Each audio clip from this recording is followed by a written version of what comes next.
Hello and welcome everyone to Game 2 of this doubleheader between the Michigan Wolverines and the Indiana Hoosiers at Alumni Field at Carroll Hutchins Stadium. Earlier today we saw the Hoosiers defeat the Wolverines 4-1 in what was a very exciting matchup, and now we're in for a good Game 2 here. If I can run you around the horn real quick for the Wolverines defense, it'll be the same outfield as earlier. Sealer in left, Blair in center, Mattia in right, Thole once again behind the dish, and then moving from right to left in the infield, it'll be Livingston at first, Langford at second, McVeigh at short, and LeClaire at third, and Jessica LeBeau will get the start here. Number 12 in the circle for the Wolverines. On the other side for the Hoosiers, similar lineup as earlier, but some different positions on defense. Bassett will lead off in right field, Taryn Kern at second base, Taylor Minnick, designated player, hitting third. We'll move on from there, but we're about to see the opening pitch from LeBeau. Deals, that is ripped into right field, but is caught on a line in right field by Mattia. So one down on one pitch here to start off for the Wolverines.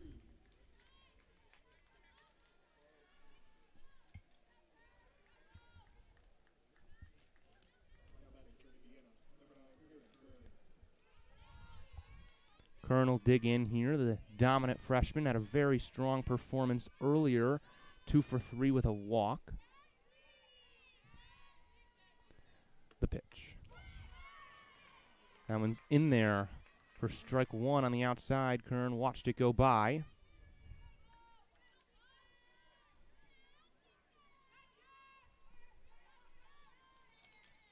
LeBeau checks her wristband, takes the shoulders and deals. In there again, strike two.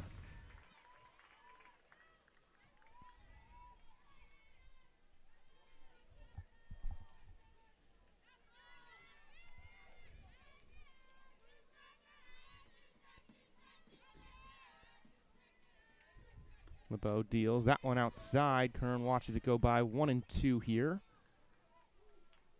Outfield fairly deep on the power hitting Kern. The freshman has 19 homers. Been ripping the ball all season for the Hoosiers. Infield pretty straight on the lefty. She's deep in the batter's box, toes toward the inside part of the plate.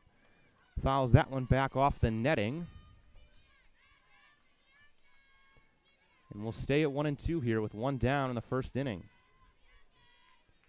Thank you for tuning into WCBN Sports. I'm Alex Miller. Alongside me is Kelin Flynn.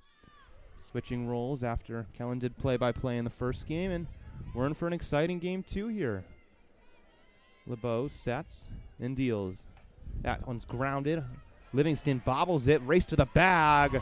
Close call, and she got her. Nice play at first. Livingston takes it herself and gets it done. 2 down here. Yeah, Alex, thrilled to be here for Game 2.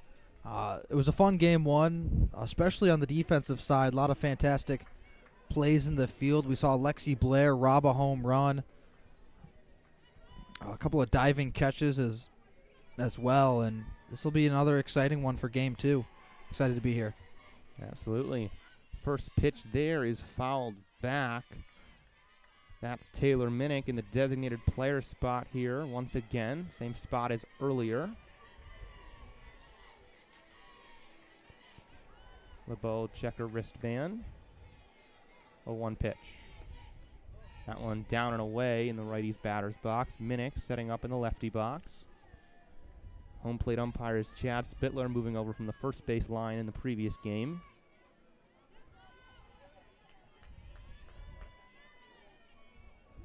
The pitch is, again, same spot as the last, outside and low.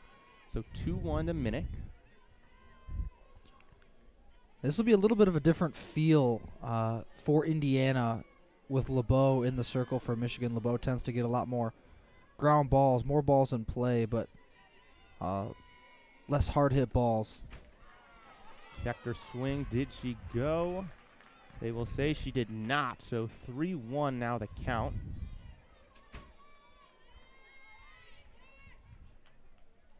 LeBeau checks the wristband. Infield fairly deep. Second baseman on the grass. That one up and away. Ball 4. No, they'll call that one a strike, I believe, on the outside part of the plate. Excuse me. So we'll move to 3-2. And you talked about Chad Spittler the home plate umpire now. I thought we had a pretty consistent game from Liz Hammerschmidt in game 1. Nothing too egregious to complain about. Full count. Fouled back off the netting. Thole haul it in off the netting. Doesn't count for anything, but always fun to see. Minnick at the plate, having a very nice year, hitting .402 here, .530 on base percentage. In the lefty box, very close to home plate, set up deep in the box as well. That one fouled off the netting on the left field line. Sealer will throw it in here. So we'll stay full, 2 down here in the first. Nobody on. Minnick will dig in here. LeBeau, foot back, spins, fires. Taken, and that's ball 4. For a second, I thought umpire Chad Spitler was going to ring her up, but Minnick will head down with a leadoff, not a leadoff, a first base runner here today in this game 2 for the Hoosiers. And we saw Indiana strike quickly in game 1, putting up 2 runs in the first inning. Michigan going to look to avoid that today in game 2, which in another game that could be low scoring. Stone now in there. She'll take the first pitch. That one in there for strike number 1. Outfield in the left. That's Sealer playing very close to the warning track on the powerful bat of Stone. And she rips one. That's deep into right. Into the warning track is Mattia, and she makes the play. So 4 up, 3 go down. And a nice inning here to start for Jessica LeBeau. Yeah, absolutely. That's the hot start Michigan needed. Indiana really put Michigan on their heels early last game, and now they're able to kind of ease into this game. They're not in a hole right off the rip. Another hard-hit ball there from Sarah Stone, but not enough juice to get out of the yard. There was a number of times in game 1 where Michigan outfielders were back in that it's not real dirt, but the brown grass, the warning track. And so that's kind of one of those things that can really go either way. You might have some games where you have 4 or 5 trips out to the warning track. You also might have another game where 3 or 4 of those go over the wall for home runs, and that's kind of the randomness of it. Is the wind's blowing out harder for a couple innings. Maybe some of those get out. If they don't, if it's not, then they don't get out. Absolutely, and you talked also about sort of the idea that playing from behind after Durkowski gave up 3 runs in earlier's game in the first, and this time Michigan won't be playing for behind. Perhaps there's a different mental there for the Wolverine batters with a chance to strike first. Now the throw down from the catcher Avery Parker. She was in right field earlier, moves to catcher in game number 2. On the mound for the Hoosiers is Heather Johnson, the lefty, at a 3.73 ERA, 12-6 on the year, and 35 appearances, 18 of those starts, 92 innings. She's had a very solid year for the Hoosiers.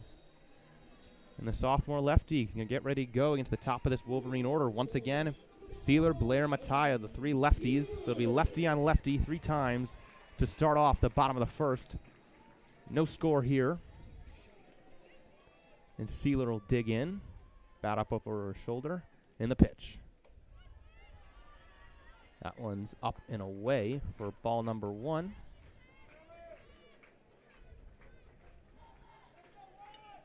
Indiana defense, Brianna Copeland moved to third after pitching in the previous game. Bunt there goes foul for Sealer. Couldn't lay it down. So 1-1 now. We'll round the horn real quick for the Hoosiers. At first, it'll be Stone. Second, Kern. Third, Copeland. And short is Benson. So now a 1-1. The pitch. That one low. Heather Johnson. 2-1. Pitching to Ellie Sealer. Lefty on lefty. In the outfield in game number 2 here today for the Hoosiers. Bassett moves to right. Kettleman in the left. Mitchell in center. That ball's popped up left field. Easy out there in left for Kettleman. And the freshman makes the play. Sealer goes down on the fly. That'll bring up Lexi Blair. Had a couple spectacular defensive plays. Among them, absolutely took away a home run in game number 1 today. One of the best catches I've ever seen live. Just a spectacular play, leaping over the wall. And she'll get a chance perhaps to get the Wolverine offense started here in the bottom of the first. Johnson fires. And that one in there. Chad Spittler gives the call. Liz Hammerschmidt, our home plate umpire in the previous game, moves to third. Kevin Condor, our first base umpire here. Johnson, right foot back as she leans, fires home. That off-speed pitch in there again for a strike. 0-2 now to Lexi Blair.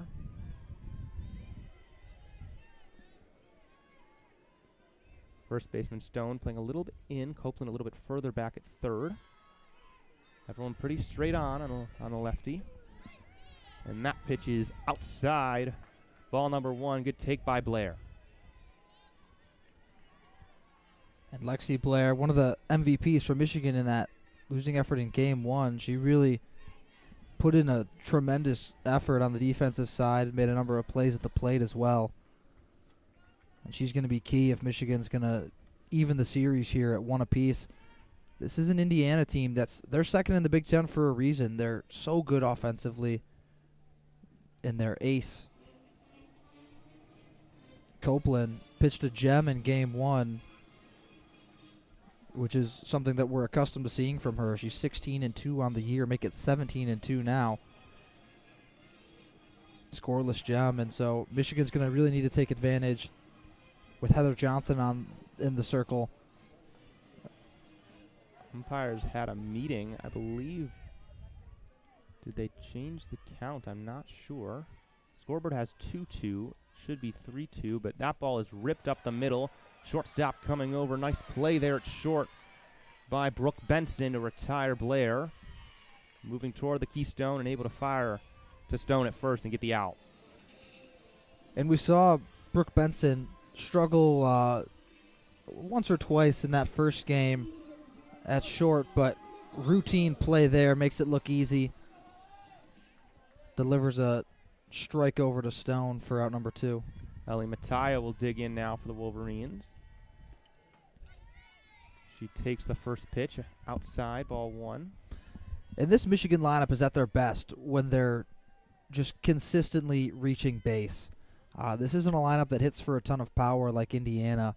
They're a team that has a lot of speed, and they're at their best when their small ball is working. They're bunting successfully. They're stealing bases. They're base running well. That's when this Michigan offense is clicking the most. Absolutely. So Mattia has taken 2 pitches for balls. 2-0 delivery from Johnson. That one in there for a strike. Mattia, one of those hitters you talked about, sort of a small ball slap hitter, comes forward in the batter's box as the pitch comes. Hitting .246 on the season. That one in there for a strike.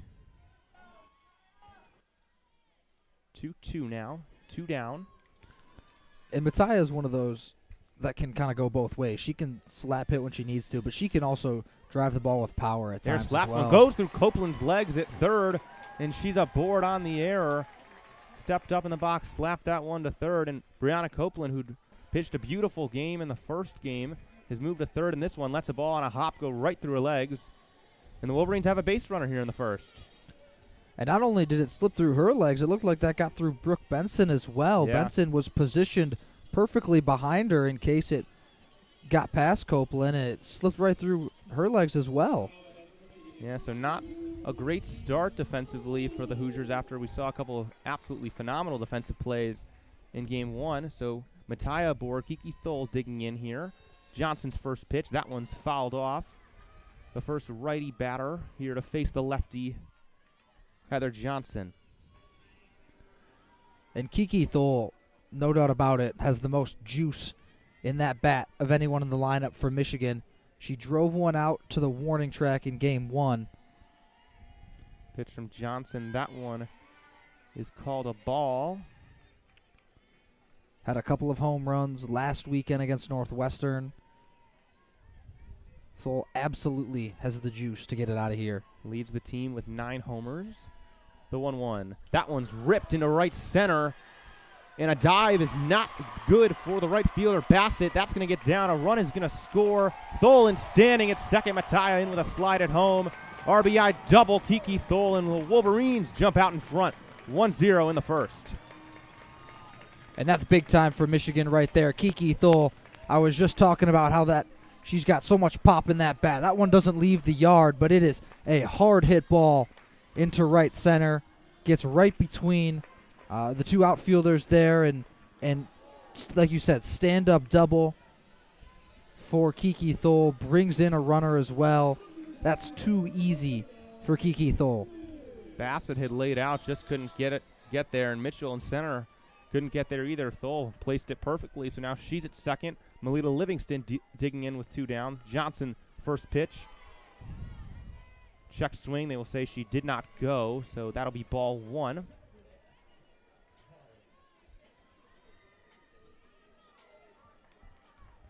Thole at second. Livingston taps home plate. Bat up over her shoulder. The pitch. Yeah, Spittler raises the fist. That one in there for a strike. 1-1.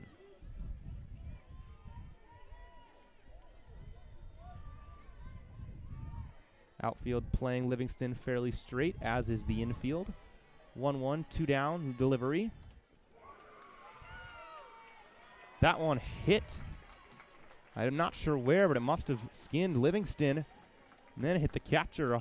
So that she'll take first base. 2 aboard now. And Indiana Langford will get a chance here. And Indy Langford reached a couple of times in game 1. We know about her excellent speed. Michigan would really love to get more than one across here. They gave up 4 in game 1, and it's kind of a mediocre performance from that Indiana offense. Bunt laid down. Langford trying to run it out, and she is safe. Beats it out. A nice throw there that time from Copeland at third, but Langford too fast. And a bunt single, and now the bases are loaded for the Wolverines. Remember, Kelin, this all started with the error at third by Copeland that allowed Mattia to reach first, and now Wolverines played a run and now have the bases loaded. Chance to do more damage as Lexi Voss will get a chance to hit, the only new player in this starting lineup from game 1. Yeah, that's absolutely right. And this is a kind of flipping the script here. Indiana was on their heels, or excuse me, Michigan was on their heels in game 1 early. Now the Hoosiers on their heels early. We talked about the speed of Indy Langford, just blazing track speed, beats out the bunt there. I mean, it was fielded well by Copeland, a good throw over to Stone at first, but Indy Langford just too fast. So Lexi Voss, the designated player today, can have a chance with the bases loaded. Thole at third, Livingston second, Langford at first. Voss hitting 167 in only 24 at-bats this year.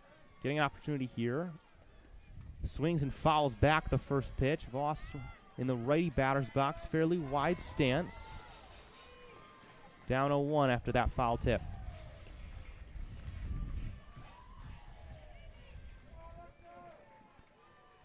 For Indiana, they only need 1 out, force at all 4 bases. This ball grounded, backhanded by Johnson, the pitcher, tosses it to Stone, and gets out of a jam there. Wolverines strand 3, plate 1, and lead 1-0 after 1 inning played here in game 2. Excellent defensive play there from Heather Johnson. Had a quick reaction there, squeezes the leather, and prevents any extra damage from occurring. That ball could have very easily just been knocked down, slipped out of the glove, and at that point, it's just, can Lexi Voss beat out the throw at that point? And unfortunately for Michigan, Voss could not beat it out. So the Wolverines will move back on defense. Jessica LeBeau going to return to the circle after a very smooth first inning.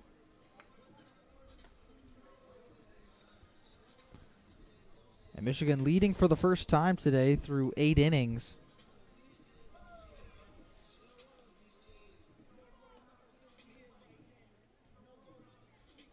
So a good start for the Wolverines.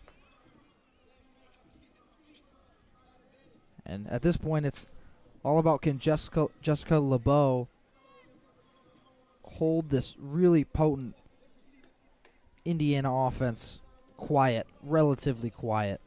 For the Hoosiers to lead off, it'll be Copeland, who had a great game offensively and on the hill, or in the circle, excuse me, in game one, followed by Parker, who's moved to catcher, and then Kettleman. Copeland in particular, a very dangerous bat for this Hoosier team. The sophomore hitting .336 with 9 homers. Had 2 hard-hit doubles in game one today. And we talked about Copeland's excellence in the circle in game one. You just said those 2 hard-hit doubles. She was giving herself some run insurance. Copeland fouled the first pitch she saw there down the right field line.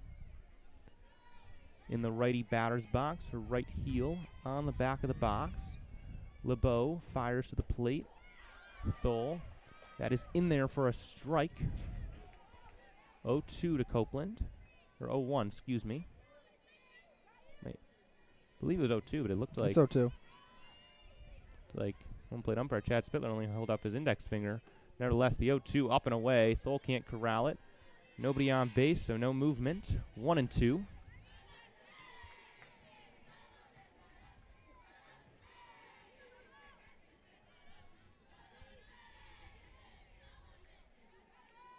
LeBeau will check her wristband. Fire to the plate. That one hits right in the back of Copeland, so she'll take first. Turned and had it right in the shoulder blade, so leadoff runner in the second for the Hoosiers. I'll have a quick chat here with LeBeau after that misfire. Hoosiers will take a chance to meet as well on the third base side of the diamond.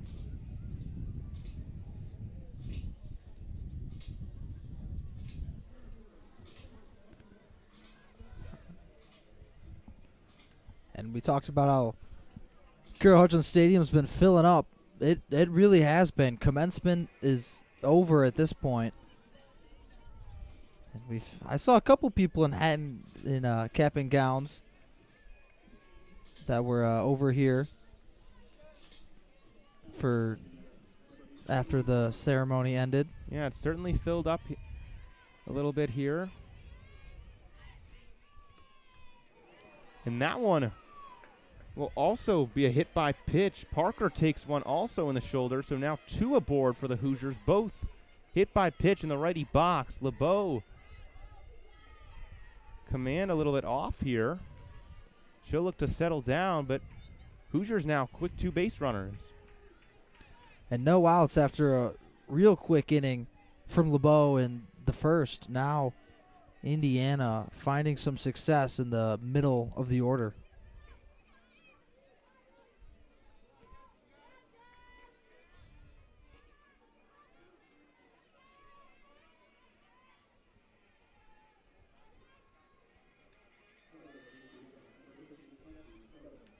Kettleman will dig in 237 on the season. She lays down a bunt, and they will get her at first. Nice play from LeClaire coming in from third, but the bunt succeeds in moving both runners, so 1 down. Runners on second and third for the Hoosiers, and that'll bring up Mitchell. And obviously Michigan thrilled to get the out there, but Indiana just as thrilled. They've got 2 runners in scoring position now after Michigan stranded 3 in the bottom of the first. Indiana threatening to push a couple across. The first pitch to Kinsey Mitchell in there for a strike.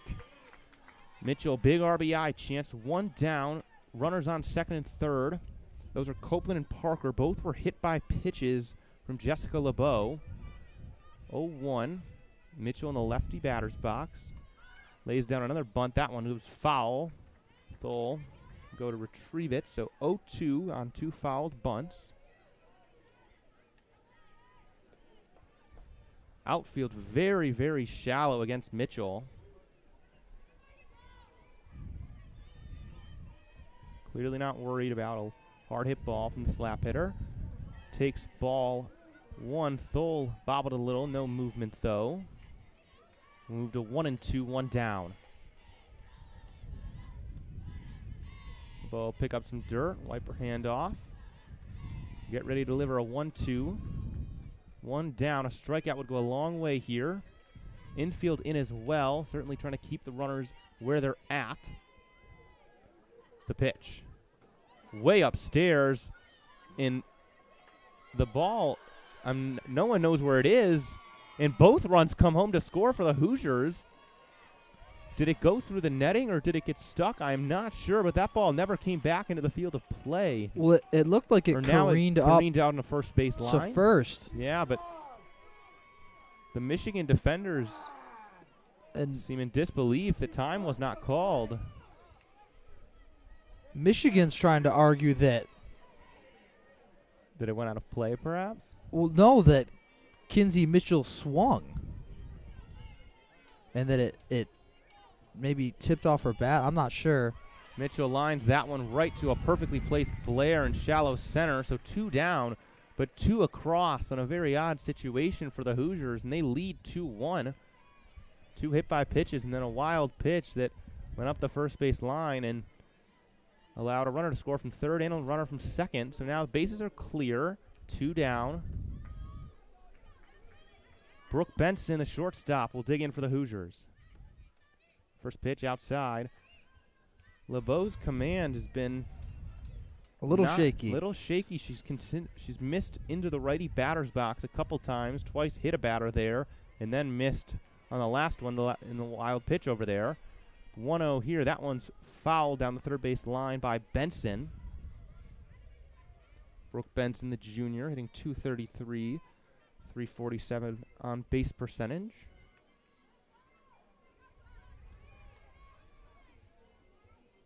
LeBeau hoping to get into a rhythm. So allowing 2 to cross here on the delivery. That one in there for a strike, 1-2.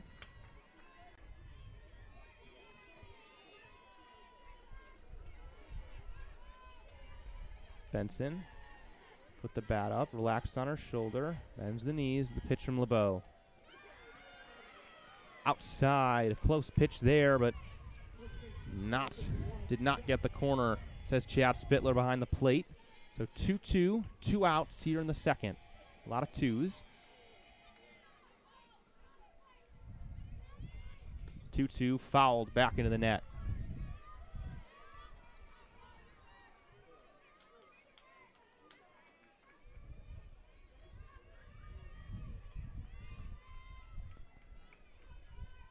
This is a big moment here. 2-2 again.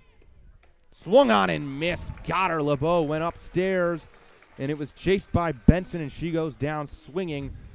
So the Wolverines get out of the inning. 2 allowed. We stay 2-1. Hoosiers lead in what was a very odd inning. They were able to score 2, and they lead early on once again. Michigan baseball locked in a 2-2 contest with Oklahoma State over there. Again, WCBN Sports 2. That's the channel you can find our coverage of that game. But I don't know why you'd want to go there. We've got everything you need right here on WCBN Sports with Michigan softball. I do always think, though, it's very cool from these respective press boxes to see into Ray Fisher from here and from Ray Fisher to see here.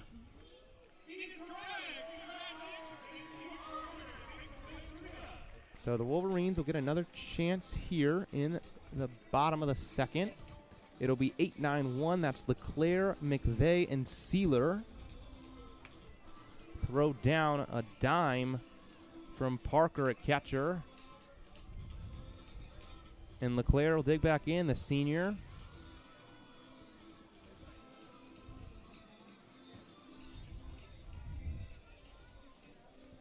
Hoosiers will take their positions. We'll get ready to start off the bottom of the second.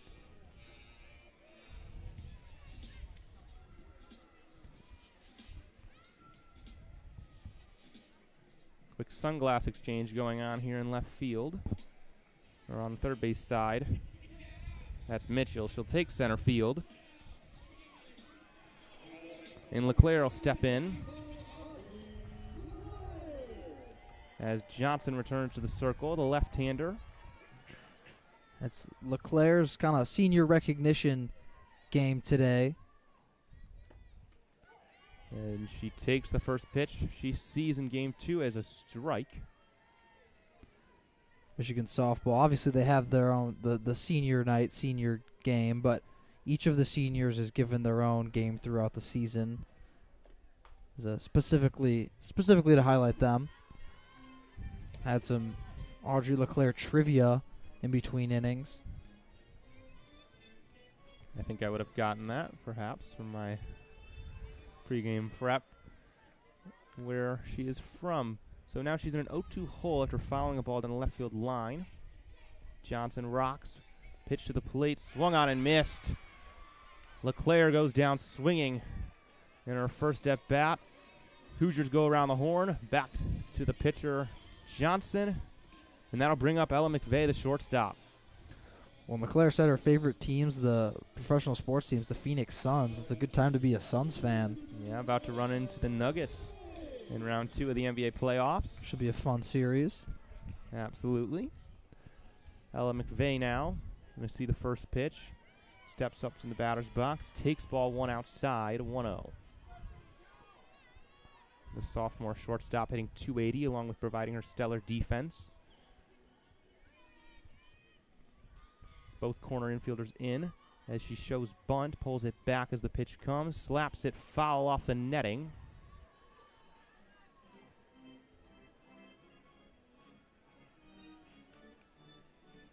One and one. And one down. Corner infielders still in. That's Stone and Copeland.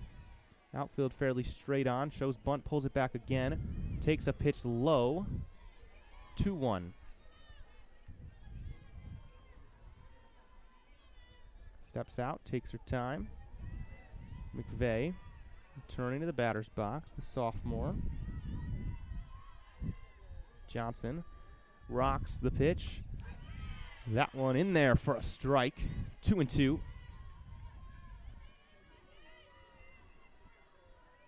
Ella McVeigh, the sophomore from Des Moines, Iowa. 2-2, one down in this inning. It's the bottom of the second. Johnson, the 2-2 delivery. Taken, strike 3. Rung up by Chad Spittler. McVeigh goes down looking. Spittler got into that one. Yeah, he did.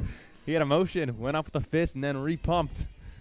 And rings up McVeigh, and that'll bring up the leadoff hitter, Sealer. Ellie Sealer 0 for 1 today with a fly out. She'll get a chance to hit now with 2 down, nobody on. Takes the first pitch in there for a strike. Chad Spittler behind the plate sort of calls out strike and then waits to pump his fist. Doesn't do them concurrently, as I feel like you see most umpires do. Sealer digs back in, bit of a staggered stance, right foot a little bit up the first base line. That pitch low and in, 1-1.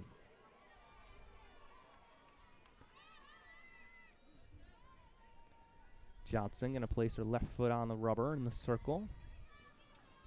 Grips the ball in her glove. Rocks and the pitch to the plate. Ripped on the ground, but right at Kern at second. Easy out. And the Wolverines go 1-2-3 in the second. Nice pitching by Heather Johnson. Yeah, that has been Heather Johnson's looked great. That first inning got touched up a little bit, but inning 2 was a masterful performance. Absolutely. Keeping the Wolverine bats quiet early here in Game 2 of this doubleheader after the rainout yesterday. Game 3 tomorrow if weather permits. So really good Hoosier team at the top, toward the top of the Big Ten. I don't think anyone's catching Northwestern, but yeah. Indiana feels like a real solid number 2, especially with the way they hit the softball. They can just put up runs in bunches on anyone. When we've seen this year, this is a team that when they're hot, and the runs come in bunches.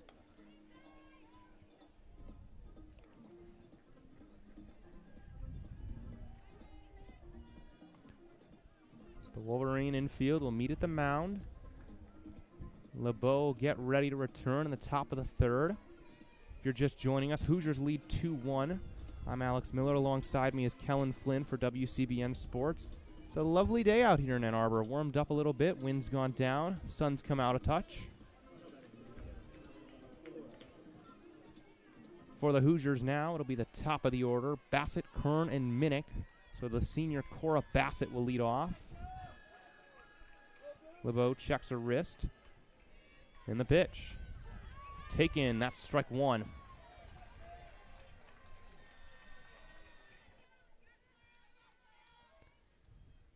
Bassett will return, working on the third base side of the rubber. The pitch to the plate. That is ripped into right. That is going to land. No, called foul. Wow, I thought that dropped fair. I mean, not to question the umpire, but from our view on the first base side, that clearly touched the chalk. But I'm totally going to question the umpire there. That looked like that landed on the fair side of the chalk even. I'm not so sure about that call, Kelin, but Kevin Condor standing right in the line watched it. He had a good angle. A gift for the Wolverines is that would have been extra bases for Bassett. So instead it's 0-2. LeBeau, the pitch. That one ripped into left for a single. Sealer will field it on a hop. So either way, a base hit for Cora Bassett. Couple good swings.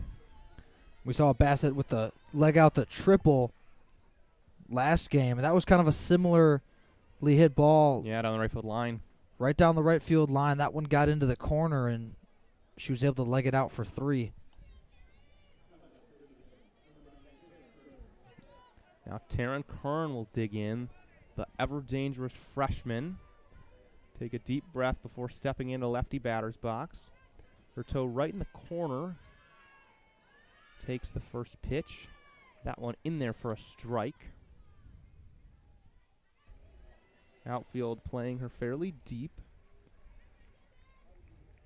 particularly in left where her opposite field power plays. LeBeau, right foot on the rubber, left foot, heel in the air. Rocks, fires, and that one taken up and away by Kern. Kern's got a fairly big leg kick with that right foot, goes up in the air and comes back down with some power. She tries to drive the ball, and she has had a lot of success doing so this year. It's been a really dominant bat in the heart of this Indiana order. That pitch taken for a strike, 1-2.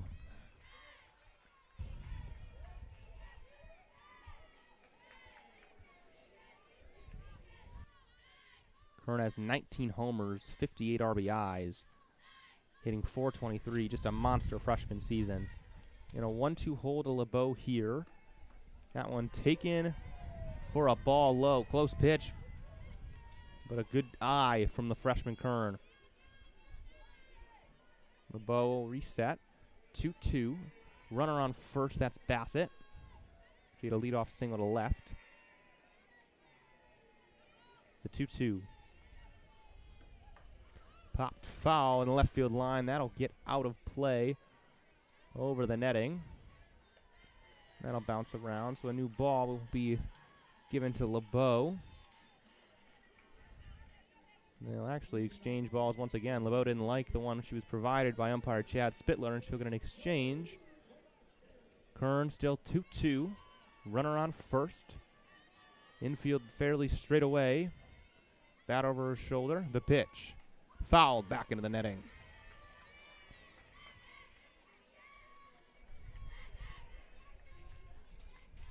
Stays at 2-2. Kern's fouled off a couple pitches, making LeBeau throw.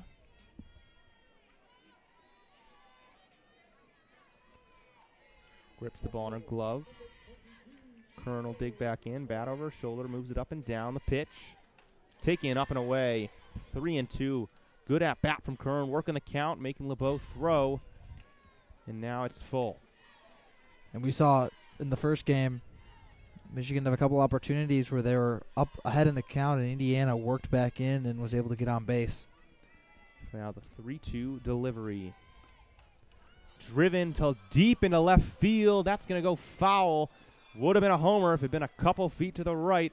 Instead, it'll end up in the bullpen. But nothing doing for Taryn Kern. And that was a well-struck ball. Kern knew she got a hold of it right off the bat, but Ellie Sealer just kept drifting further and further left and eventually was well clear of the foul pole. But a well-hit ball, no doubt, showing off the opposite field power that has the left fielder Sealer playing only 2 steps in front of the warning track. So now we're still full 3-2. The pitch popped up foul into the grandstand on the third base side. A Wolverines fan almost snagged it with one hand, but instead it'll, I believe, fall down behind the bleachers.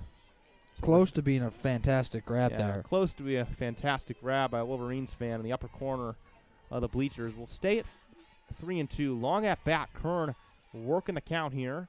She digs back in. The pitch. Taken, rung up. Stolen base there as Bassett took off, but Kern was rung up. Painting the plate was LeBeau, and she gets a big strikeout there. Fanning Kern looking.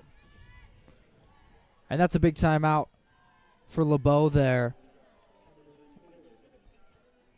Anytime you get someone to strike out looking, you know that's expert pitching. Absolutely. So now the first pitch to Taylor Minnick low. Minnick walked in her first plate appearance in the first. She's a runner on second. That's Bassett, who took off on the full count and was able to reach second on the swing and miss. Next pitch there, that one's up 2-0 to Minnick. Minnick hitting .402, .533 on base percentage, .709 slugging percentage. A really solid year in the designated player spot once again here for the Hoosiers. That one in there for a strike, 2-1.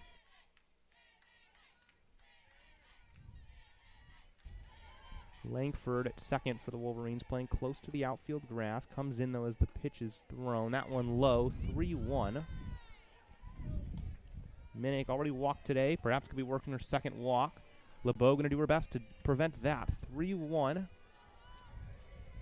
One down here in the top of the third. Bassett on second.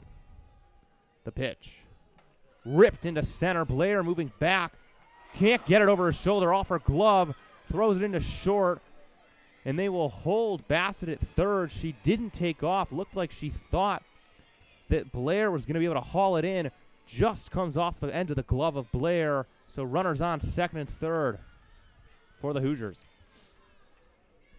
That was a well-struck ball. Blair had a chance at it. We saw her make some tremendous plays in center field in game one, but just off the tip of the glove there, can't haul it in. And the Hoosiers make them pay. Would have been another one to add to the building Lexi Blair highlight reel in center field. Instead, the Hoosiers will have runners on second and third. Minnick and Bassett.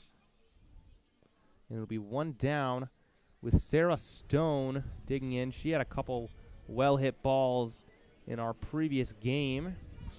She flew out to right her first time up. And she'll get a big RBI chance here. 2 runners in scoring position for the Hoosiers. Wolverines have a mound meeting. LeBeau hopefully trying to build a plan on how to approach the powerful bat of Sarah Stone, hitting .282 with 7 homers in the cleanup spot for the Hoosiers.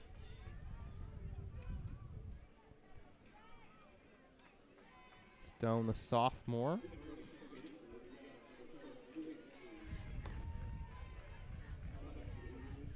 Will get a chance here. Wolverine infield way in. Might be going home with the ball perhaps, or at least going to try to hold the runner. That ball ripped into right field. Mattia there. Runner's tag. Throw is cut off at first. No throw home. Sack fly. Stone delivers. Hoosiers score 3-1 Indiana.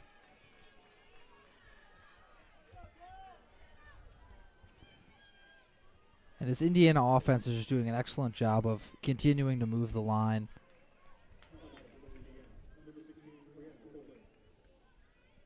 Aaliyah Andrews had actually pinch run for Minnick. She's on third. This ball driven by Copeland into right field. That's going to get down into the wall. That's an RBI for Copeland, and she's into second with a nice slide. Another well-hit ball. Brianna Copeland continues to absolutely rip line drives into the outfield, and another extra base hit for the Hoosier do-it-all player. And she's been awesome today. That's her third double on the day. Obviously 2 games, but still 3 doubles in one day. She's Not been bad. excellent. Another RBI on that one. Continuing to get it done in just every facet for Indiana. Avery Parker now going to dig in. Copeland on second. Parker will swing and miss a big cut. The first pitch, but LeBeau generates a swing and miss. Parker started game 1 in right field. She's behind the dish at catcher in game 2. Very much so a plus bat at that position, hitting .336 this season. That pitch fouled back into the netting, so she's quickly down 0-2 on 2 big cuts. 2 down, so a strike away is LeBeau from getting out of this inning. Copeland on second. Parker, another dangerous hitter in this lineup. 9 homers on the season. 9 doubles as well. The 0-2 outside. Thole came out of her stance to corral it. And Indiana, it's just, they're such a tough team because there's no escaping this lineup. You have Avery Parker in the... And that one ripped up the middle on a line. That's going to get to center field. Blair going to throw it in. Copeland will score from second. And another run for the Hoosiers as they go up 5-1 in the third. And as you were just saying, Kelin, this Indiana offense so hard to contain. Yeah, there's just no escaping them. In the 6-hole, Avery Parker's hitting 336 on the season as a freshman, which is just ridiculous stuff. They're 8-hole hitters hitting 362. They have 5 players with at least 7 home runs on the year. It's really, really tough to escape. Cassie Kettleman now in the box. This one chopped to third. That'll get foul. Good thing for the Wolverines. It appears she would have likely beaten out the throw from the hot corner. 7 of Indiana's players in their lineup today have at least 20 RBIs on the season. Michigan has 2 in their lineup with at least 20 RBIs in the season. Just a dominant Indiana offense deep from 1 through 9. Kettleman in a 1-1 count takes a pitch. That one is a ball. Look, maybe a touch outside perhaps. 2-1. 2 down here. 5-1 Hoosiers lead it. They've scored 3 in this inning after scoring 2 in the previous inning. LeBeau sets, fires to the plate, swung on and missed. 2-2. Really nice pitch up and away there, and got a swing and miss from Kettleman. And LeBeau really just needs to settle in here, get this out, get out of the inning, and hope that the Michigan bats can provide some juice to get back into this contest. The 2-2 pitch is ripped into the Indiana dugout on a line. So we'll stay at 2-2. And absolutely right, LeBeau's command has been a little bit better this inning, but the Hoosier bats have been barreling it up and finding her stuff. But LeBeau been very solid for the Wolverines all year. The ERA is still at 3.08 after allowing 5 runs through 3 innings here. This ball driven to short. McVeigh on the backhand. Spectacular play. Ella McVeigh with a sliding backhand goes to second to get the lead runner and end the inning. McVeigh continues to shine defensively at short, but the Hoosiers plate 3 and lead 5-1. Whoo, Alex, have we been treated to some fantastic defensive plays today. Ella McVeigh hits the dirt, hauls it in with the backhand, and then pops up in time to flip it to Indy Langford at second for the out. How about it? We saw McVeigh make a couple of nice plays look routine in game 1. Obviously, we've talked at length about Lexi Blair's excellence in center field. We saw Sealer make a couple of nice grabs in left. Sealer gunned someone down at the plate from left.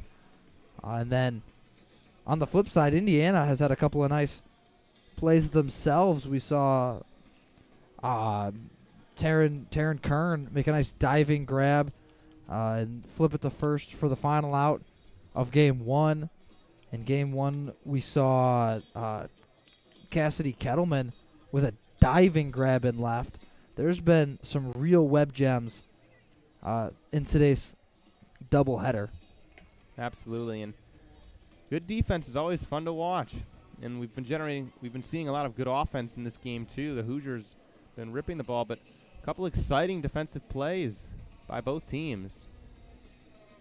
So the Wolverines now trail 5-1. They're jumping out to initial 1-0 lead in the first. They've got a chance to perhaps cut that lead here in the bottom of the third. It'll be 2-3-4. That's Blair, Mattia, and Thole. A very dangerous trio of Wolverines stepping in. The senior Blair 0 for 1 with a ground out to short in her first at bat. Going to get a chance once again, lefty on lefty against Heather Johnson. Johnson's left foot on the third base side of the rubber. She rocks and fires. That one fouled. Oh, caught. Nice play by Copeland running toward the Indiana dugout. Able to haul it in. That ball did not get very high, but Copeland able to run it down. Yeah, Copeland collided with the fence there, but hauled it in regardless. Nice job of squeezing that leather through the contact with the fence. I did not think that ball was going to stay in the air long enough for Copeland to make a play on it, but quick reaction time, and she gets the out. So Mattia will step in with one down, nobody on. Johnson the pitch. That one taken for ball 1. Ellie Mattia, the senior, batting .244. A solid year at the dish for the Wolverines. 1-0, the pitch. That is on the ground, a second. Kern corrals it, easy play. Gets it to Stone. 2 down for the Wolverines.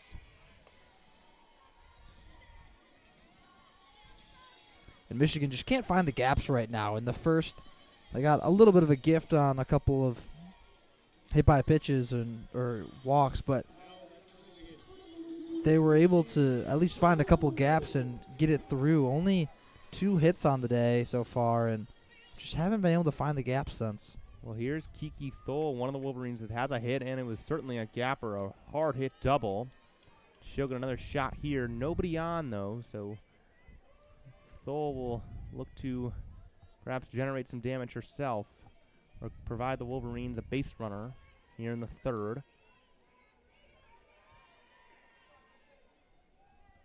Thole, wide stance, bat up behind her head. Takes the second pitch low. That's 2-0.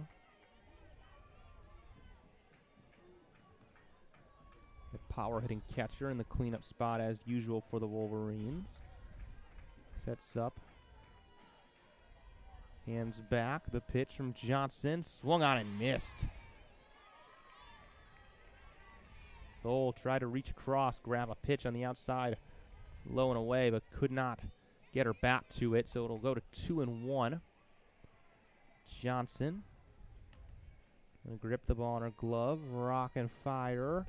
That one is ball low, so 3-1 to Thole.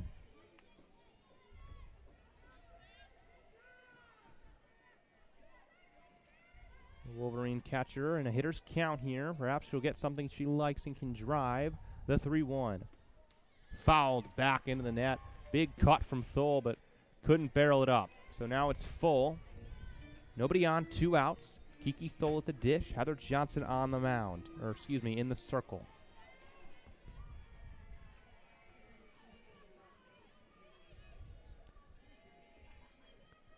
The 3-2. Hit well to right. That is caught in front of the warning track by Andrews. And the Wolverines are retired with nothing doing in the third. We've seen Kiki Thole barrel up a couple of those today, but so far nothing has been able to get over the wall. In inning number 1, obviously, the big double was huge, but outside of that, there's a lot of hard hit balls into the outfield. Absolutely, but Thole perhaps showing some promising swings as she continues to hit the ball hard, and you've got to hope as a Wolverines fan that eventually those will start finding the turf in the outfield here at Carroll Hutchins Stadium. And through 3 innings here, Michigan's really got to flip the script here. This Indiana offense is only getting hotter and hotter. These bats are really finding their groove.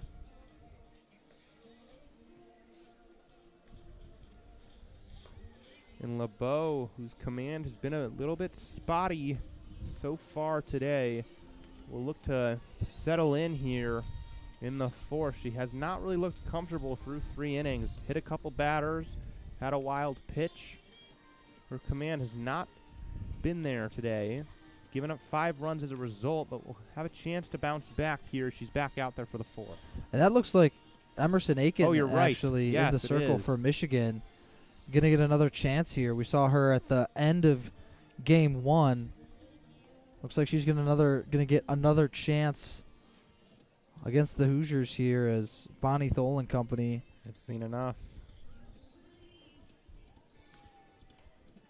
And again, Aiken hasn't had too many appearances, only appearing in about a third of Michigan's games this season.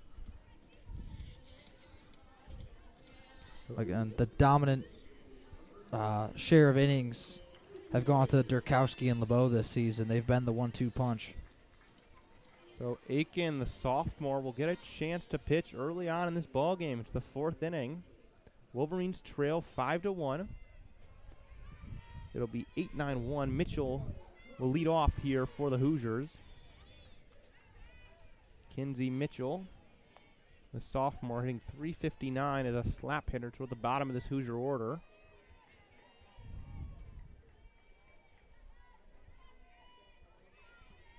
The pitch. That one's a ball. 1-1.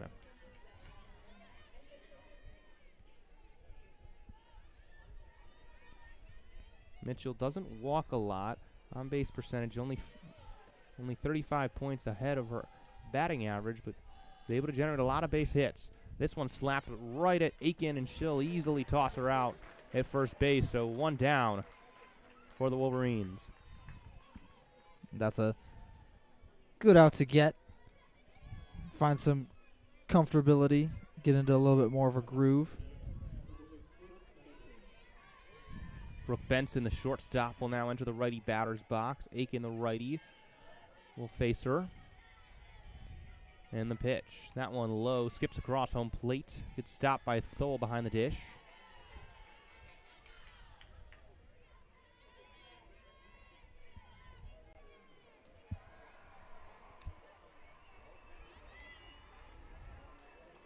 I believe a home run was just hit at Ray Fisher, but that ball also low from Aiken. So 2-0. Looks like it, yeah. I heard some cheers and saw a trot going on. But over here at Alumni Field at Carroll Hutchins Stadium, it's 2-0 to Brooke Benson. Hoosiers still lead 5-1. Emerson Aiken in the circle for the Wolverines. Right foot on the third base side of the rubber. Fires to the plate. Fouled back by Benson, 2-1. A lot going on campus today. Doubleheader for softball. Got some lacrosse going. Men's and women's. Baseball. Commencement.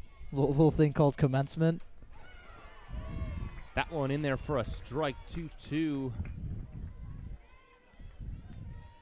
And absolutely, busy day in Ann Arbor. Lots going on.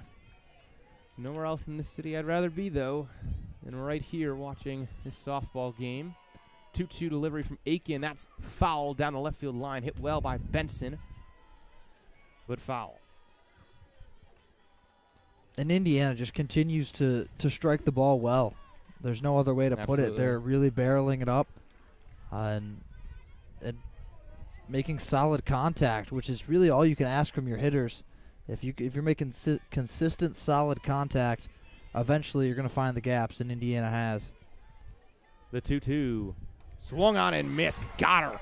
Aiken fans Benson, and the ball go around the horn as Aiken picks up her first strikeout of the game.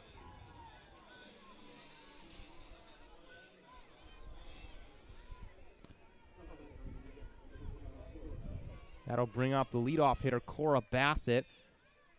Flew out to right field and had a single to left field in her 2 plate appearances. This ball driven to left. That'll go foul. But again, Kelin, another hard hit ball by the Hoosier bats. Yeah, we saw Taryn Kern rip one over the wall out there and left foul territory. Mm-hmm. So Bassett now 0-1. Aiken will take time from the mound.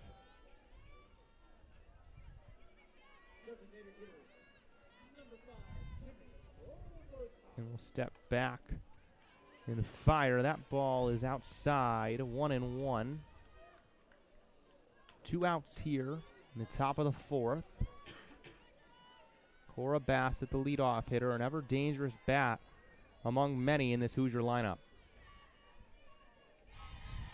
The 1-1. That one low. 2-1.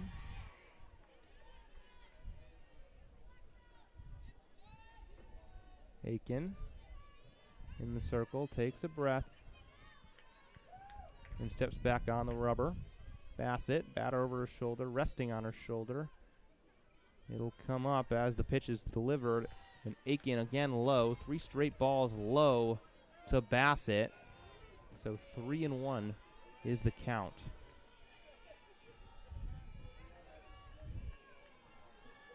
Two down. Taryn Kern, the freshman, on deck. Surely Aiken would like to dispatch Bassett instead of facing Kern this inning, but she'll lose her on a ball up and in. So Kern will step in with Bassett on first. And obviously for Michigan, the ideal is always to have Kern come up to start an inning or with the bases empty, and you're not worried about the potential, her ability to potentially drive in a run. Now you have somebody with speed in Cora Bassett on first that a hard hit ball from Taryn Kern could easily score Bassett from first. Bassett runs well, 19 stolen bases on the season. She took 2 in game 1. Upped her total. So Kern now gonna dig back in the lefty batter's box where she's had so much success this year. First pitch from Aiken, low and away. 2 down. And a mound visit here with with Aiken.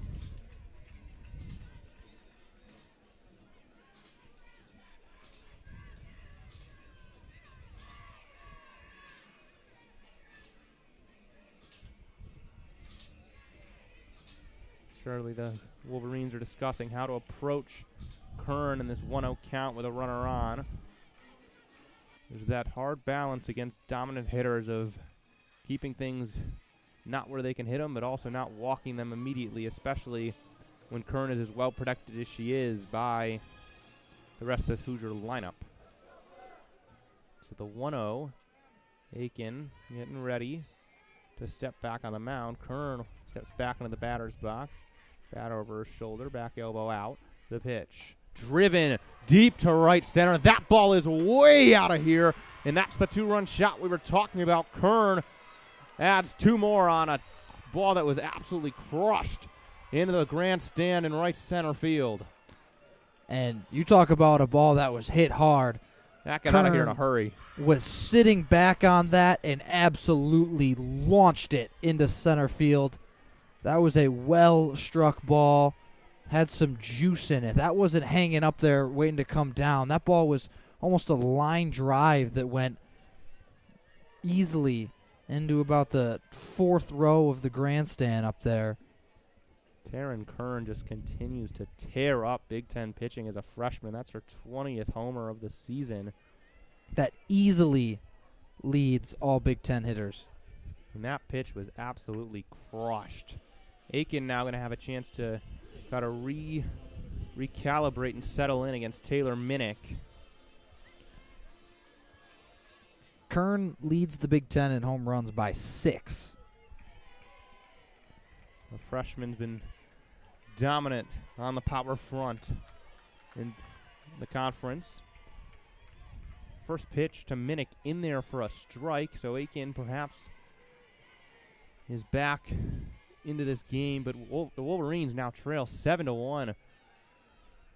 And we're only through 4. This is ripped into right. That's a base hit as well. Minnick, another well-struck ball for the Hoosiers, and it's down for a single. And I believe Taryn Kern, with that home run, now leads the nation in home runs with 20. She was tied at 19 with 3 other individuals. But that don't have the... We're not sure if Louisville, Tennessee, or Arkansas are playing today, but... Wild pitch there allows Minnick to advance to second. Excuse me, not Minnick. Minnick's at the plate. No, that is Minnick. Excuse me, the scoreboard has not updated. Minnick did advance. Stone is at the plate, and she takes ball 1 on that wild pitch.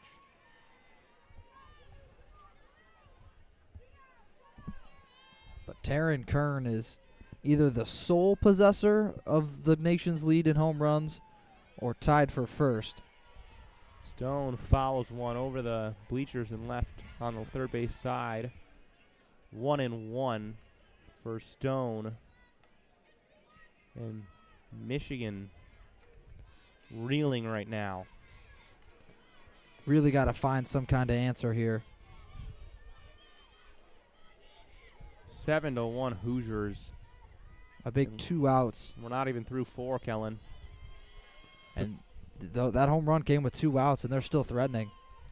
2 down, a runner on second. The pitch, that one's popped up. Third base side, McVeigh under it in shallow left, and she makes the play. So the Hoosiers are retired, but not until Taryn Kern had already crushed a homer. And the Hoosiers add 2 more, and they lead 7-1.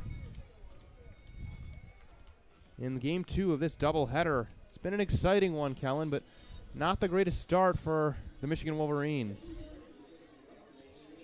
Yeah, this is not the same game that we saw earlier. This is an Indiana. These are some Indiana bats that have really found their rhythm and hit their stride. Absolutely, and you know it's only a matter of time with this Indiana lineup with as many dominant hitters as they have, and Michigan now needs to find a way to sort of punch back and get themselves into this game. They trail by 6. Still a good amount of softball to be played here. Plenty of time, but a lot of catching up to do for the Wolverines. That's absolutely right. A long way to go for Michigan to get back in this one, and they're in danger of getting run ruled if they can't find some answers at the plate or from the circle. Absolutely. So for the Wolverines, it will be Livingston, Langford, and Voss, 5, 6, 7. Heather Johnson, no surprise, back in the circle for the Hoosiers.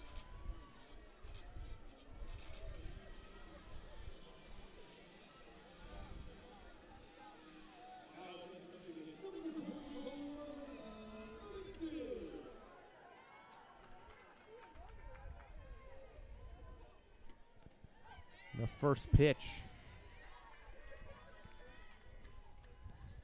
in there for a strike. 0-1 to Livingston. She was hit by a pitch in her first plate appearance. 0-1. That one is in there for strike 2. So Livingston quickly behind into the count. Heather Johnson returns for the 4th, right in rhythm. And after Johnson, again, got touched up a little bit in the first inning, she's looked great since. The lefty really has settled in here, and the 0-2 to Livingston is low and away. Melina Livingston going to look to get the Wolverine offense going here. Down 1-2, and they try to protect the plate. the pitch. That one low and away as well, 2-2. Johnson got ahead 0-2 and tried to get Livingston to chase. She did not. So we're even at 2-2. Nobody out in the fourth. Hoosiers lead 7-1.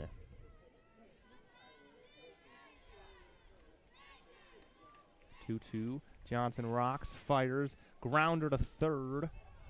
But she did not move, must have gone off her own leg.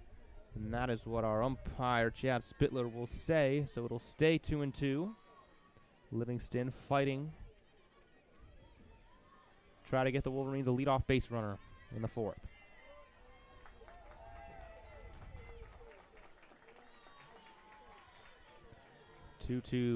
Johnson the pitch. That one's popped into right field. Bassett under it, and she will make the play about a couple feet in front of the warning track. Routine fly out, and Livingston is retired.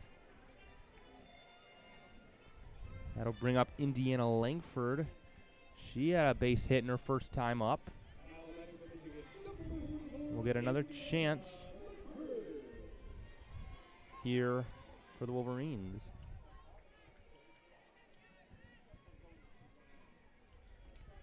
Corner infielders once again weigh in. She slaps that one foul off the netting on the third base side. Copeland in particular at third, very far in for the Hoosiers.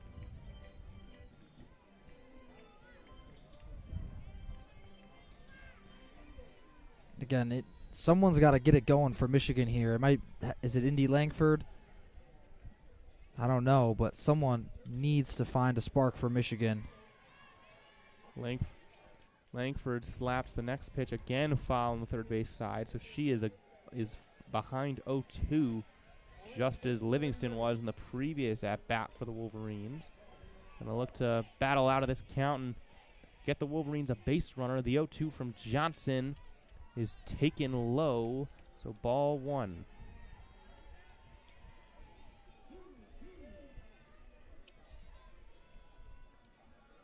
Langford bends the knees, waits for the pitch. Johnson sets, rocks, fires. A grounder to Johnson. She'll get it to Stone in time to retire Langford. Langford's speed made it close, but she's retired at first on the grounder to the pitcher. That really was way closer than it should have been. Indy Langford almost beat that out, which was really just a routine ground ball. But the speed of Langford makes that a tight call every time. And the lefty on the mound, Johnson, had to turn to fire that to first. Gave Langford a little extra time, but just not enough. Lexi Voss, the designated player, will get a chance to bat here with 2 out, nobody on. So perhaps a chance for Voss to get going in a very low-pressure situation. This ball is hit on the line to first, and she is safe. Kern laid out to get it on a one-hop, tried to flip it from her glove to Stone, but it falls short. So Voss aboard for the Wolverines. And how about it from Taryn Kern? I mean, that was just a tremendous effort laid out to stop it from getting into the outfield. And the flip to first, just not perfectly accurate, but not surprising that she couldn't get it quite there because she was just on her stomach. Voss will be pinch run for by Maddie Ramey. We saw Ramey pinch run earlier today. And that'll bring up LeClaire. Audrey LeClaire will get another chance here. She struck out looking in her first plate attempt.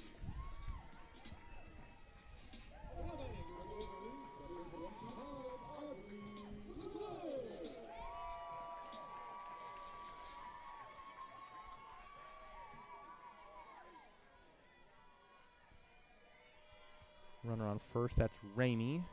That's driven hard right at Kern, though, and she'll flip it to Benson and get the Hoosiers out of the inning. A well-struck ball by LeClaire, but unfortunately right at Kern. And the Wolverines are once again retired. Heather Johnson continues her stellar work in the circle after giving up a run in the first, has really settled in here. And again, Michigan in danger of getting run ruled if this Indiana offense keeps up what they've been doing, and Michigan is unable to find a spark here. Emerson Aiken going to return to the circle for the Wolverines after getting roughed up by a Taryn Kern homer in the last inning.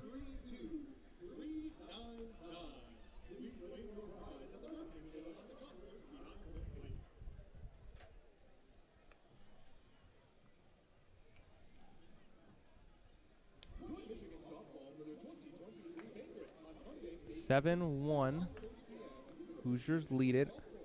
They've been absolutely driving the ball today.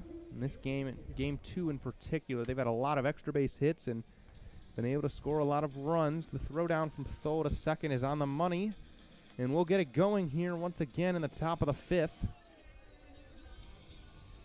It'll be the ever-dangerous Bree Copeland, followed by Avery Parker, followed by Cassidy Kettleman. Copeland has been absolutely on fire today. 3 doubles through 2 games, has been ripping the ball to all fields. And another at-bat for Copeland. Had a great start, complete game earlier, and has been just on fire. And she'll get a chance to face Emerson Aiken. Aiken, the pitch. Big cut from Copeland, swung on and missed. Yeah, that's she wanted to put that ball onto Ray Fisher's field. So 0-1 after that big chop. And the pitch coming. That one inside. Copeland leans away and takes it for ball 1. 1-1.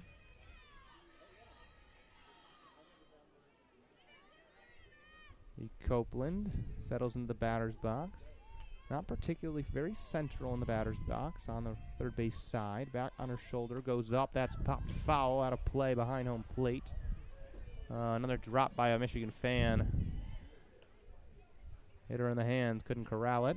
Got to be better than that. I know. Seen a couple drops from Michigan fans, but the one Indiana fan snagged his. So got to bring your A game if you're going to be sitting back there. So we'll move to 1-2 to Copeland. Aiken has a chance to prevent the dangerous Copeland from getting on base. Misses low and in there. 2-2.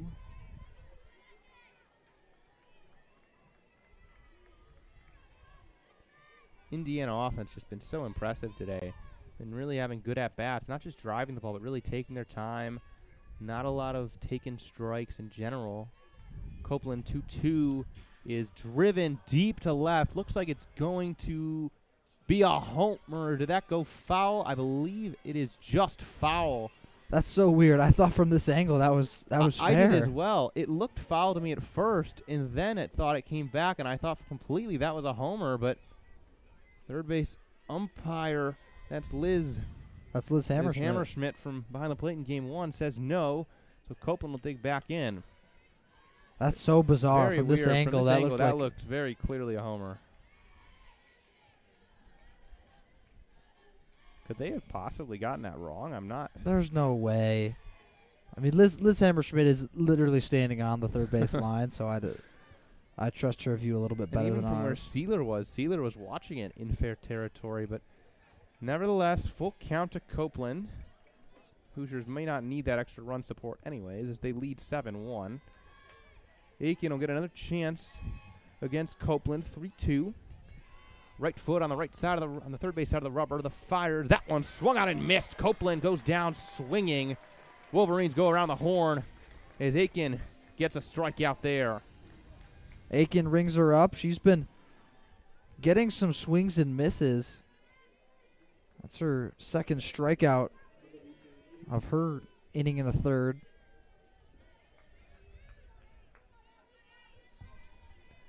Now it'll be Parker, the catcher. Avery Parker was hit by a pitch. That ball grounded to third. LeClaire on to Livingston, and that one is an out. 2 down for the Wolverines. Nice play at third by LeClaire.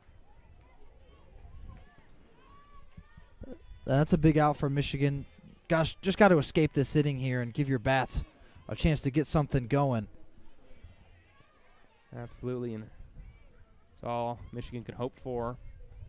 Cassie Kettleman now digging in for the Hoosiers. Take the first pitch upstairs.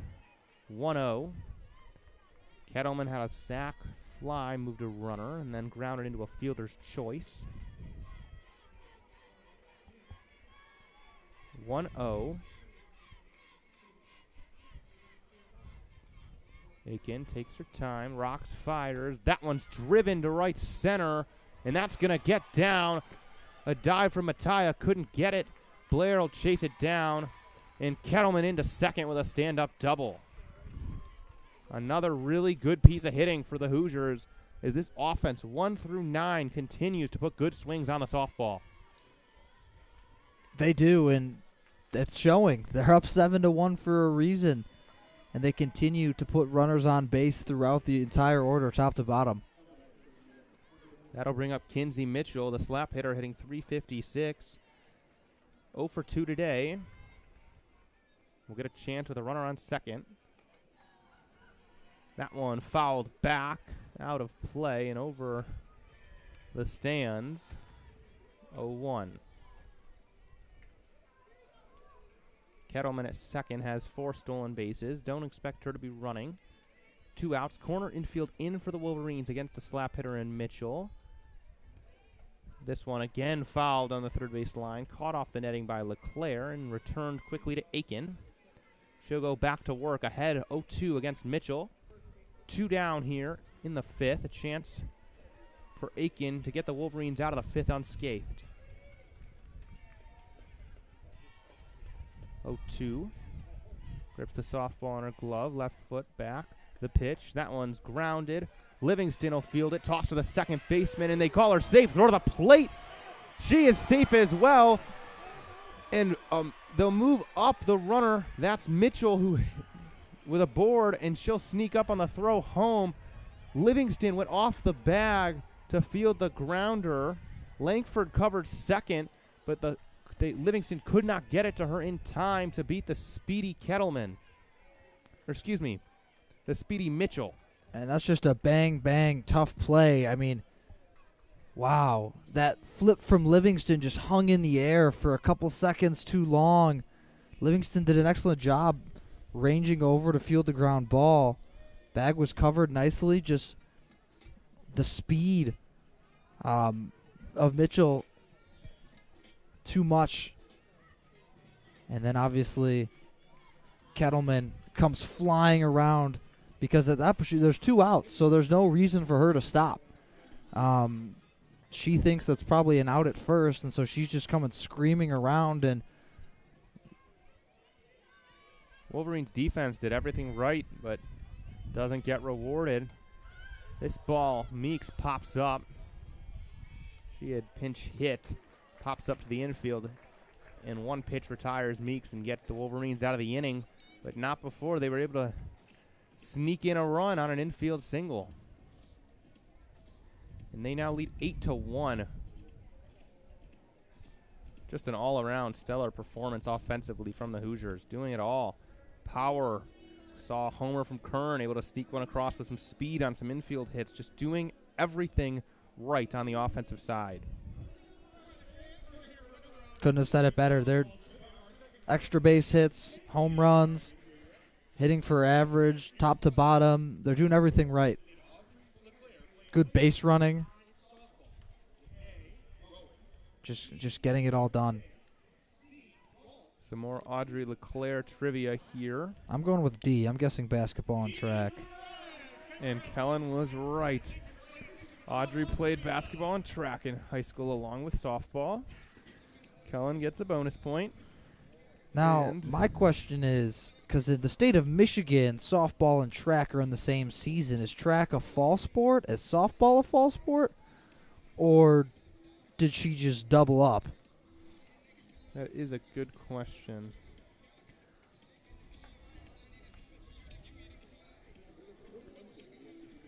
LeClaire from Arizona, perhaps one of those sports is in the fall. I don't know. I'm not sure either. It's a good question. Do we know anyone from Arizona? Is there any WCBN member? I don't think so. Not that I can think of. I feel like we have a pretty good range of people across the country. But no Arizona. So LeClaire will have to be our Phoenix Sun fan for this upcoming series. Surprisingly, I don't think we have any California people. Yeah. So now McVeigh will dig in. It'll be 9-1-2 for the Wolverines. Johnson delivers. That pitch ripped, but snagged it short by Benson. Takes away a base hit. Everything going right for the Hoosiers right now. And nothing going right for Michigan. Ella McVeigh hit that really well. That ball was hit on the screws. But it was just a better play by Benson at short. Extended that arm, ranged over, got up there, and just hauled it in. That should have been an easy single. Really good play at short by Benson. Sealer now drives one, or pops it up, I should say, to left. It'll be hauled by Kettleman. Left fielder pops up to left fielder. And 2 down very quickly for the Wolverines here in the bottom of the 5th. And that'll bring up Blair. Lexi Blair at a ground out.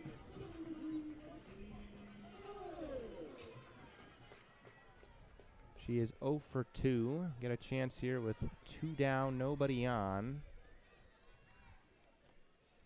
Takes a ball low and in.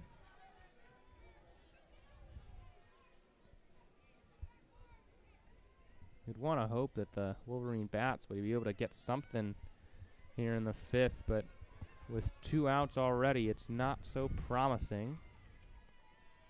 Johnson delivers. Blair drives this to right, but it'll be hauled in by Cora Bassett, and the Wolverines go 1-2-3 once again. Heather Johnson continues what's been a stellar night in the circle, or afternoon, I should say, in the circle for the Hoosiers.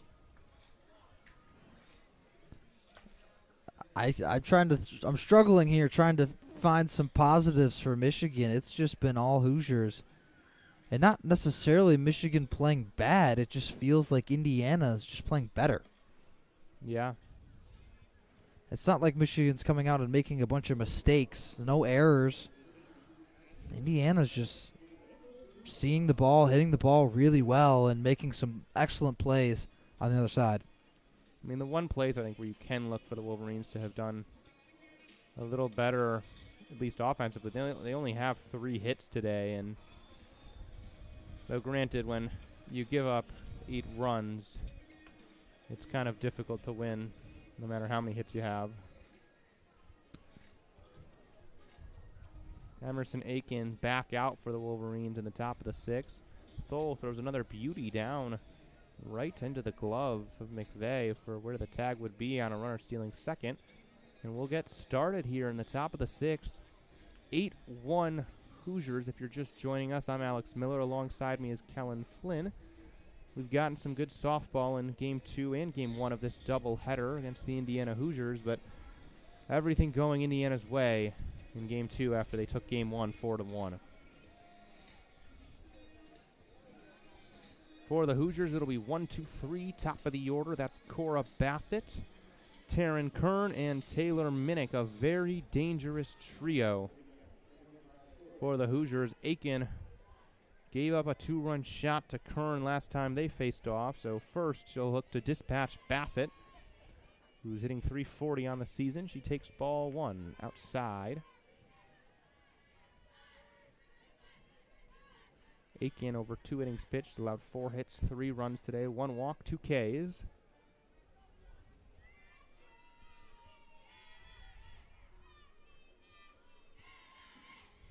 The 1-0 fouled by Cora Bassett. Aiken only has 15.1 innings of work on the whole season, 2 of them coming today. Just really goes to show how much work Durkowski and LeBeau have soaked up this season for the Wolverines. 1-1 for Bassett. Aiken pitch. That one is in there for a strike. 1-2. Good pitch there for Emerson Aiken. Outfield and infield both fairly straight on the righty Bassett. She sets up, bat resting on her shoulder. Hands up. The pitch driven on a line between short and third. A base hit by Cora Bassett. The Hoosiers just continue to pile on the hits here. It's been a dominant day at the plate for Indiana, and talk about dominance at the plate. Taryn Kern is who's going to step up next. Imagining her walking up to like the Darth Vader theme song right now. And that's essentially what she is and has been for the Big Ten this whole season. there's a sign being held up by some Indiana fans on the back of the right field grandstand with a archery target for Taryn Kern to aim at.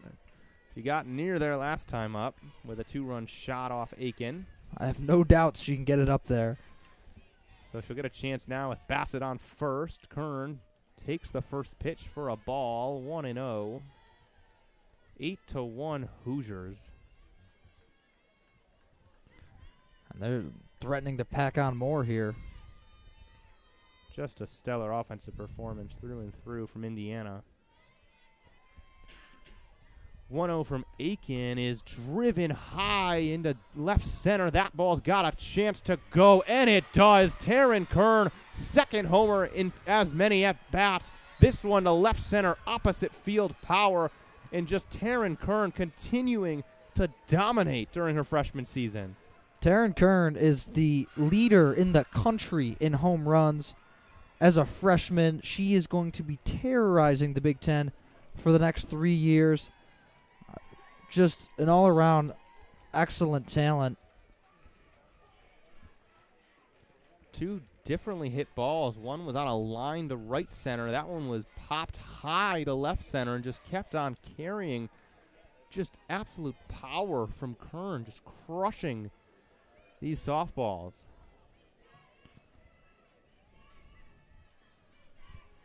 Bonnie Thole is going to come out to the circle. Emerson Aiken's going to hand over the softball.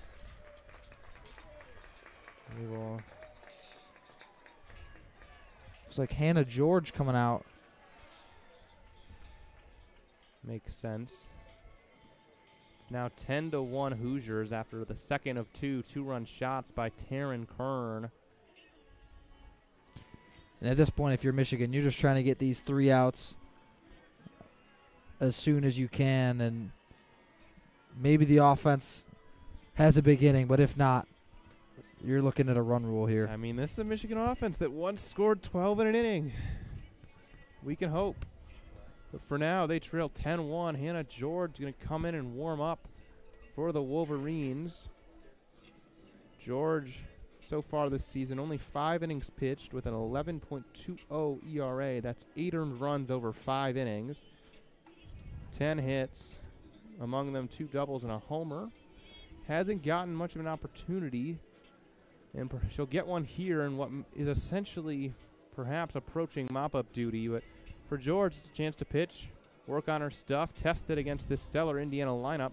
She'll see Taylor Minnick, Sarah Stone, and Brianna Copeland at the very least, as there's no outs here in the 6th.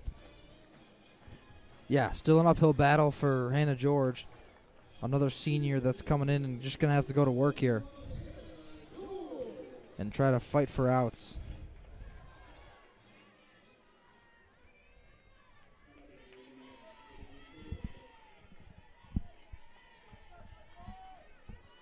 Taylor Minnick will be in the lefty batter's box.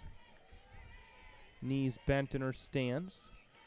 George rocks and fires to the plate. That's driven on the ground. Livingston backhand, hard hit, but right at Melina Livingston. And George, 1 pitch, 1 out. That's the start. Just got to start piling these together. Get outs. That'll bring up Sarah Stone. She has a walk, a double, and a single. Been aboard all 3 trips today. Fouls the first pitch she sees on the ground on the third base side. Stone, a powerful bat. We've seen her barrel up a couple balls throughout these 2 games today.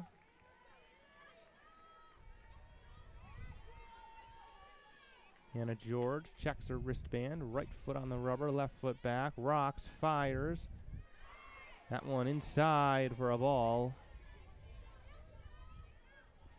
Count is 1-1. 1 down here in the 6th. Wolverines trail 10-1. Bases are clear after Taryn Kern's second home run. That ball on the ground. Third, corralled by LeClaire. Livingston tries to pick it. Bobbled it. And Stone's aboard. LeClaire, it looked like, bobbled it a little bit on her end at third, perhaps rushed the throw, and Livingston had a tough pick and couldn't make the play at first, so the Hoosiers have another base runner here in the 6th.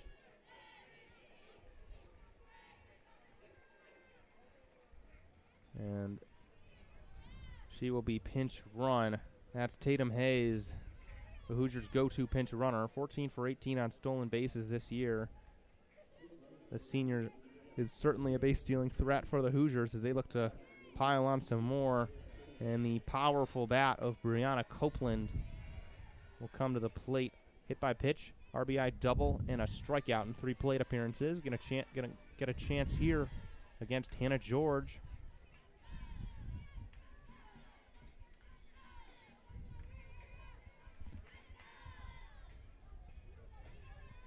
1-0, the pitch.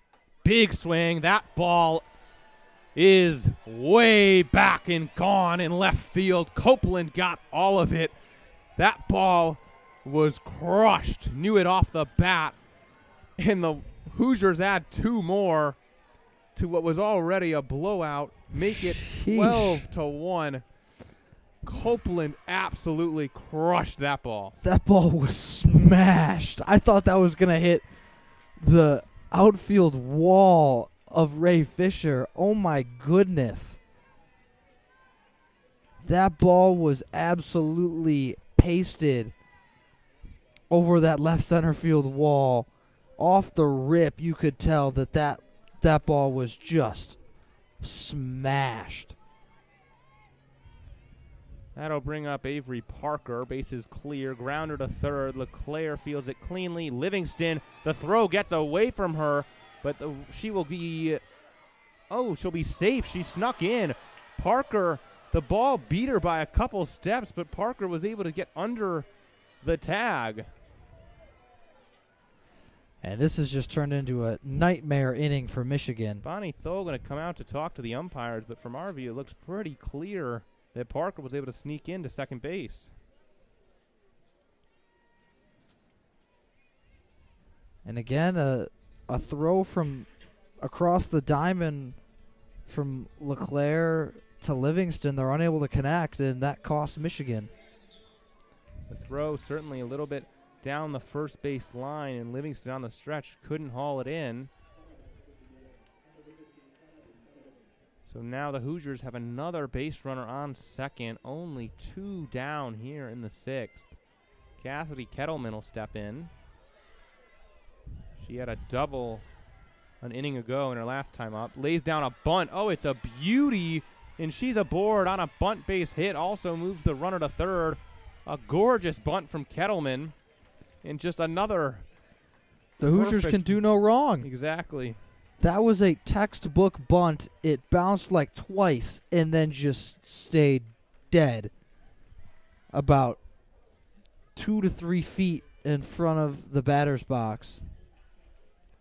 And with Kettleman's speed, she got down the line quickly and was aboard without a throw. Wolverines will have a mound visit with George. Kinsey Mitchell will be the batter for the Hoosiers. The lead is ballooned to 12-1.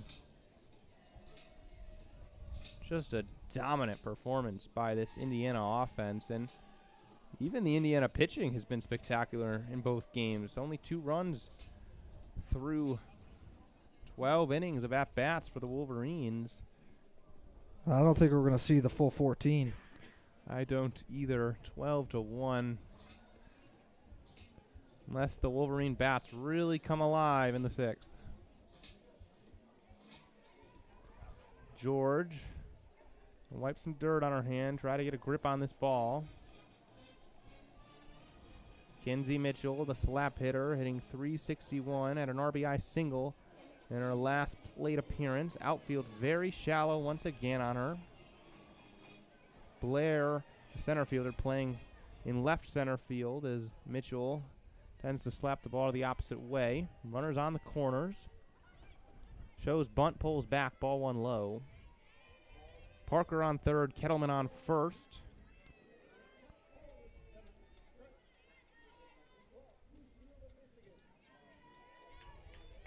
George will check her wristband. Rocks, fires. Bunt shown again, pulled back. Kettleman will go to second. No throw from Thole. Likely didn't want to risk Parker sneaking home. So now 2 runners in scoring position at second and third for Kinsey Mitchell. 1-1, 1 out. Slapped it up the middle, base hit. This could score 2. Blair's throw home. No, they'll hold the runner. Smart call, likely. Blair had a fairly nice throw to Thole, but nevertheless, an RBI single up the middle.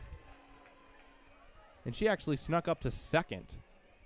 So Mitchell is on second base. Kettleman on third, and Parker scored. Hoosiers lead 13-1, and there's only 1 out in the 6th. They've already scored 5 this inning. They've scored at least a run in every single inning but the first, 2 in the 2nd, 3 in the 3rd, 2 in the 4th, 1 in the 5th, and now 5 in the 6th. A bunt laid down by Benson. They'll go home with it. In with a slide is Kettleman, and the Hoosiers score another. At that point, I feel like you just got to go to first and get the out. Yeah, perhaps. George thought she had a play at home, but in what was a very close play, Kettleman was able to sneak home. Mitchell moves to third, and Benson aboard at first. Only 1 down still, and now the top of the order coming back up. Cora Bassett will come to the plate for the Hoosiers with runners on the corners, and the senior, 2 for 3 today, will get a chance to add to her total. She shows bunt, pulls it back. Runner takes off to second. The throw is not in time. Stolen base for Benson. And Indiana up 13 runs, still stealing bases. Not taking the foot off the gas pedal. I mean, they're very afraid of the Michigan offense in the bottom of the 6th, I suppose. Nevertheless, that's 2 in scoring position now for Cora Bassett. Bassett got the inning started for Indiana. This is her 2nd plate appearance of the 6th. She had a single to left field in that plate appearance. After a walk in the 4th, a single also to left in the 3rd, and a fly out to right in the 1st, and what's been a very productive day for Bassett. Runners on 2nd and 3rd. The pitch from George, taken. That's the strike. That's the first strike call we've seen in a long while from Chad Spittler. A lot of first pitch swings. 2-1 now to Bassett as George looks to battle back. That one taken outside, 3-1. Taryn Kern in the on-deck circle. She has homered in back-to-back at-bats. Going to get another chance here, barring a shocking double play, which is unlikely with the runners on 2nd and 3rd. 3-1 to Bassett. George checks the wristband. Left foot, heel in the air. Rocks, fires. That swung on the ground. McVeigh onto 1. Runner will score, though. That's Mitchell. Benson moves up to 3rd. The Wolverines get an out. Hoosiers get a run. It's 15-1 as Indiana leads. And Taryn Kern will get another chance to hit. She has 2 homers today to go to her 21 home run total on the season, leading college softball, and maybe she can hit number 3, perhaps, the way she's been swinging. Runner on 3rd. That's Benson. First pitch in there for a strike taken by Kern.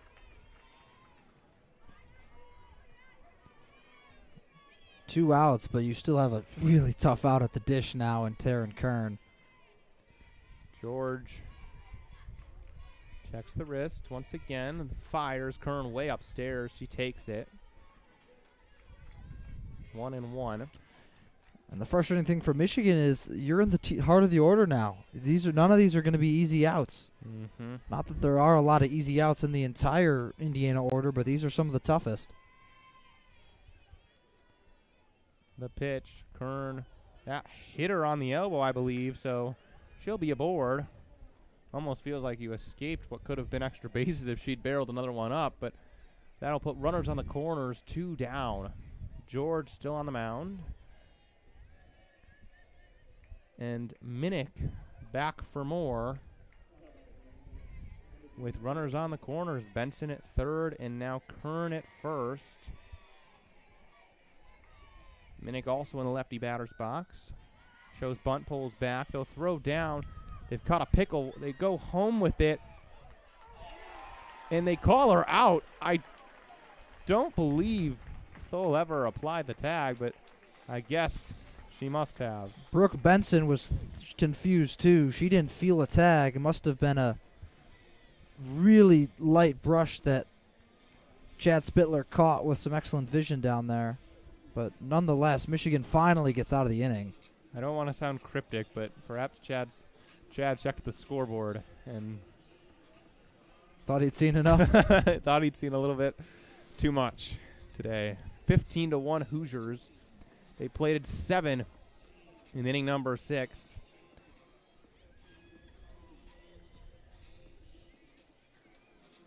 Heather Johnson, the lefty, back out for the Hoosiers. She has been downright dominant the last bunch of innings. Allowed a run in the first. Nothing since.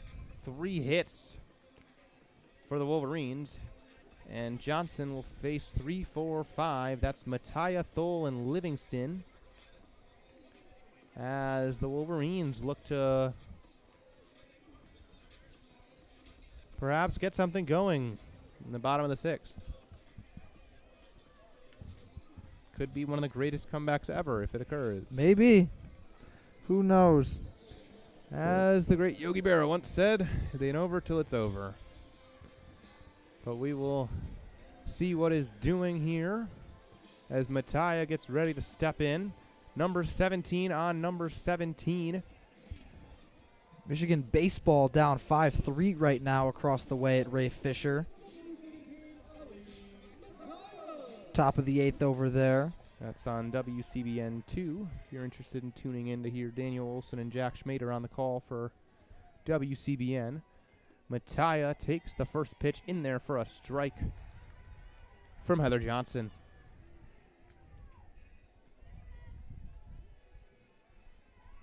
Mattia, left foot, still on the third base side of the rubber. Bree Copeland way in at third. This ball's driven to left, but will be hauled in by Kettleman as she moved toward left center. Hit well by Mattia, but not enough. That'll bring up Kiki Thole, the Wolverine who's, in my mind, had the best at-bats today. Had an extra base hit and a flyout that was hit well as also. And she is certainly the most dangerous power bat in this Wolverine lineup. Perhaps she'll look to get something going here as the Wolverines trail by 14 with 1 down. And in the 6th, takes the first pitch in there for a strike. Thole takes a deep breath, steps back into the ready batter's box. Wide stance, bat resting on her shoulder, now up. Johnson rocks, fires, takes it on the outside part of the plate. Parker, the Indiana catcher, seemed to like that pitch, gave a point toward her pitcher, Johnson. Thole didn't chase it, 1-1. Johnson moves to the first base side of the rubber, fires. That one is low and away as well. 2-1 to Kiki Thole. Outfield fairly deep, respecting the power that Thole brings. 9 homers on the season. Johnson, the pitch. That one also outside. They're staying away from Thole on the last 3 pitches. All balls. 3-1 to the catcher, Kiki Thole. Thole taps home plate. Digs her left foot in. Gets ready for the pitch. Johnson, the 3-1. Driven on the ground. Backhanded it short by Benson. Routine play. Hit it right at her. Textbook there from Benson. Fielded it cleanly with the backhand and just delivered a rope over to first base. And the Wolverines are down to what perhaps could be their final out in the form of Melina Livingston. Hit by a pitch in the first, flew out to right in the 4th. We'll get a chance to keep the Wolverines' hopes of a miracle alive, but with 2 outs here in the 6th, not a lot of time. This ball is popped to shallow left, and it'll be hauled in by Benson. And I believe that's it, Kelin. I think that'll do it. Both of the teams coming out of the dugouts. Coaches going to shake hands. We're lining it up. A 15-1 Hoosier victory in what was an absolute offensive marvel from the Hoosier Bats. Taryn Kern, 2 homers. Bree Copeland with an absolute bomb herself. And the Hoosiers take game 2, 15-1, as they take the first 2 games in this 3-game set. Yeah, Michigan's going to really need to bounce back tomorrow. Likely Lauren Drakowski in the circle. They're going to need to find the bats somewhere. 2 runs through 13 innings today compared to 19 for Indiana. So Michigan's bats really going to need to find some answers and come alive here tomorrow if Michigan wants to